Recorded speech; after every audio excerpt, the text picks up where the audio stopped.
You had to reach to the front of the line. You had to use your mind. You had to reach to become a student before you could teach. Let's reach and open our minds to the power of spoken word. Power of spoken word with Paul. Power of spoken word with Paul. Power of spoken word with Paul.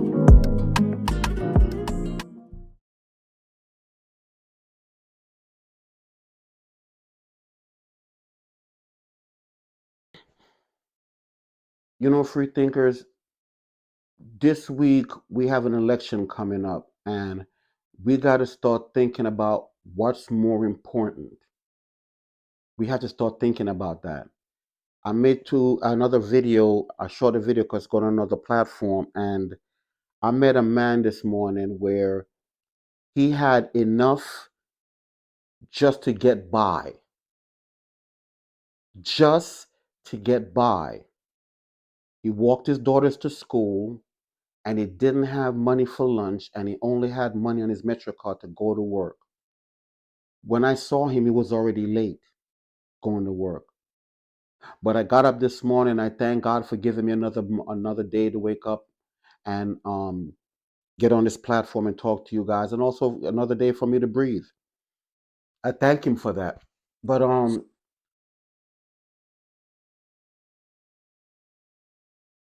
I got to take a minute here. You just got to give me a minute here, right? So I walked my wife to her car. Like I said, I walked my dogs, and I was cleaning in front of my property. And this man walked past me with his daughter to say good morning to him. And he took his daughter to school.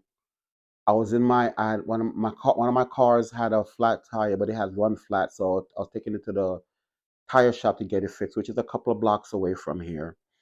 And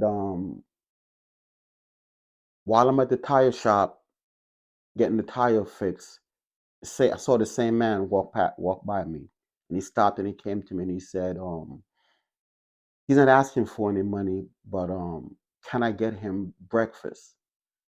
Um, he said, he has the money in his Metro card to get to work, but he'll figure out a way how to get back home. He just needs something to eat because he gave his daughter his last. Now I know he's not lying because I saw him earlier um, with his daughters taking them to school. Um, I'm getting kind of touched, but I'm gonna get to I'm gonna try to finish up my story. But I want the vice president and the president to know that the platform you guys are running on, everyday America is not feeling the same thing. They're just not. It's not happening for them. You guys are not focused on the average American. You're talking about taxing the billionaire, and you're showing one person's picture, Donald Trump. Taylor Swift is a billionaire. Rihanna is a billionaire. Ariana Grande is a billionaire. Mark Zuckerberg is a billionaire. Actually, there's 175 billionaires living in 42 states in America, and they're all not Republicans. So they're not going to tax the billionaires. They're going to tax us because we're the only people that they could tax. Okay, so I want these people to understand that the platform you guys are running on that have 168 million of women in America, that women's reproduction right is more important than feeding their family. Women reproduction rights is more important than feeding their family. That's what you guys are running on, not the economy, not the border, none of that stuff. Just women reproductive rights because you feel you have enough votes for that, but you're not running on the economy. So back to the story. So he said he had enough to get to work. He just wanted something to eat, and took him to the deli in New York City. We call them bodegas. We took him to the bodega and got him a sandwich. He didn't want a coffee, so he got a soda. and there's a pharmacy next door to the bodega. So I went inside and got a Metro card for him. So I came to him and I said to him, here's a Metro card. It's good enough. It's good for the month. And the look on his face was priceless.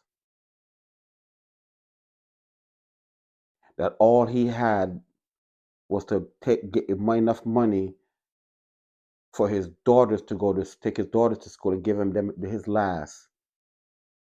And he's he's going ready to get on the bus to go to work.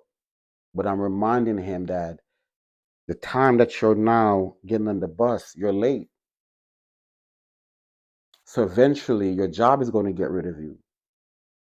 You think they understand you, they don't. They don't. They don't understand your plight. They don't understand your frustration. They don't understand what you're going through. They don't.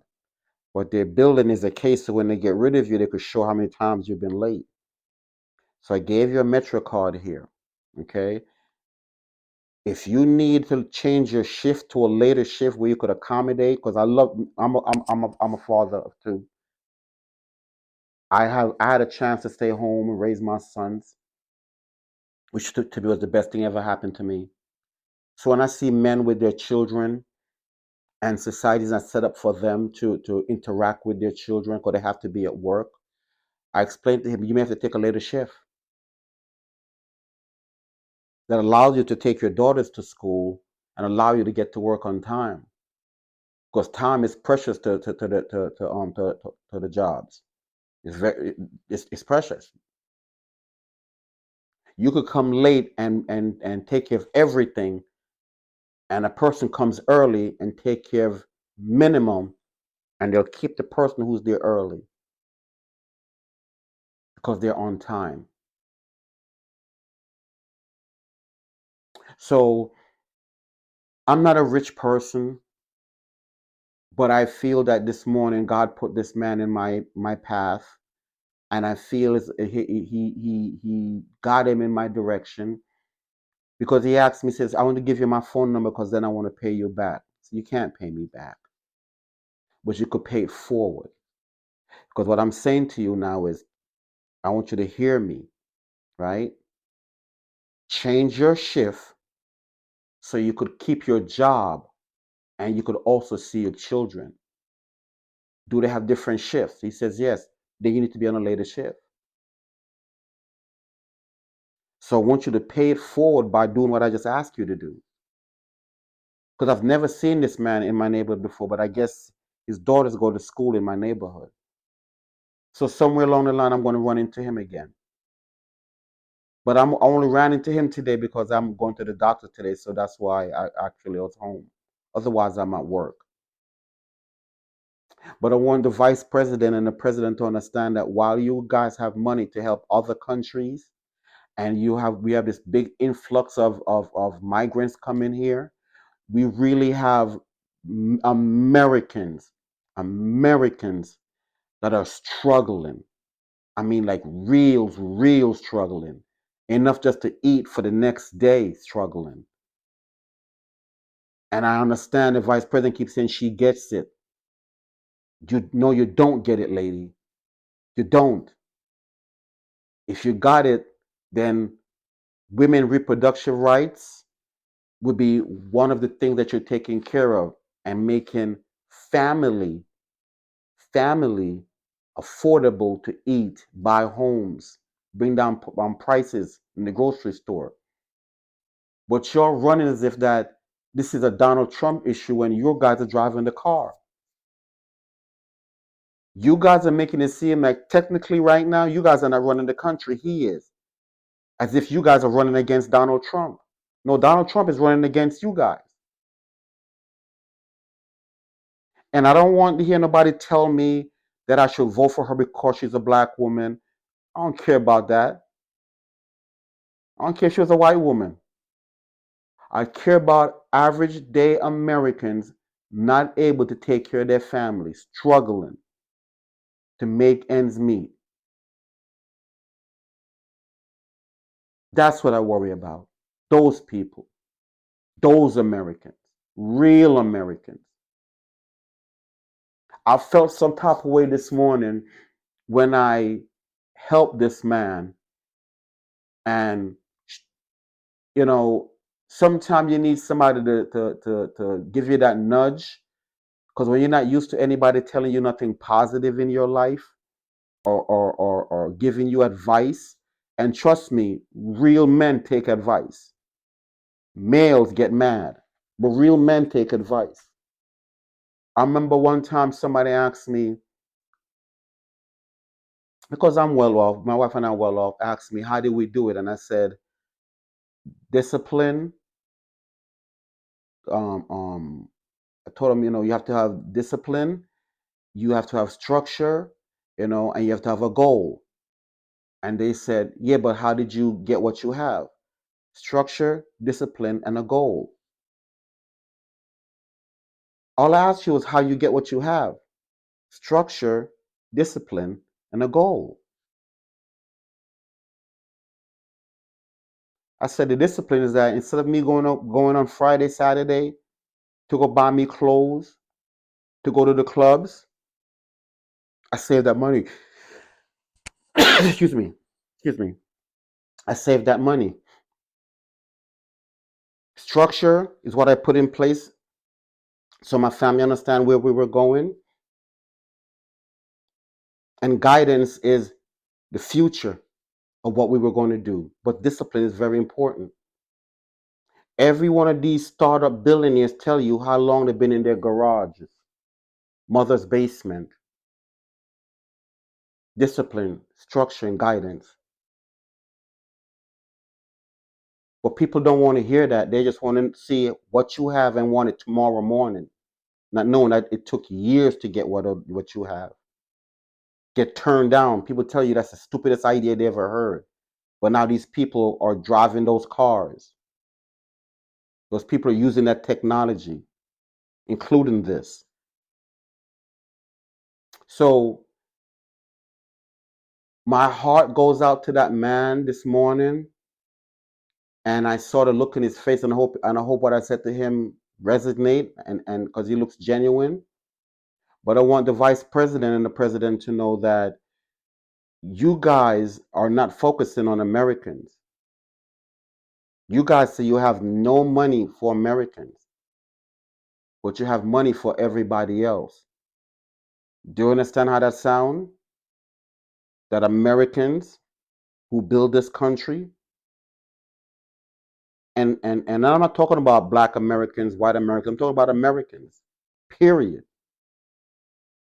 You're an American if you're born here. You're American if you work hard, um, go through the process of getting your citizenship, because we know what it is. America is free enterprise, free market. May the best man win. But you can't do that when the government is in your way and telling you what you should be doing. Because right now, our tax dollar, we can't control what they're doing with it right now. But they're telling us that they don't have money for us. So people, before you vote next week, think about, is women's rights, women's objective more important than feeding your family? That's what we are right now. Or is women's rights more important than the border? Because that's what they're running on. And I'm not saying women's rights is not important, but it cannot be the most important things. We have other issues here. So free thinkers, let's make sure that when next Tuesday comes, we're not voting for, instead of 168 million, we're not putting these people back in the White House for only 8 million. Because I guarantee you 168 million women is not voting on women's rights when their husbands can't feed them, when they can't feed their family. So free thinkers, think about it. And next Tuesday, make the right choice. Not because we're trying to put the first black woman in office. Be serious. Thank you, free thinkers.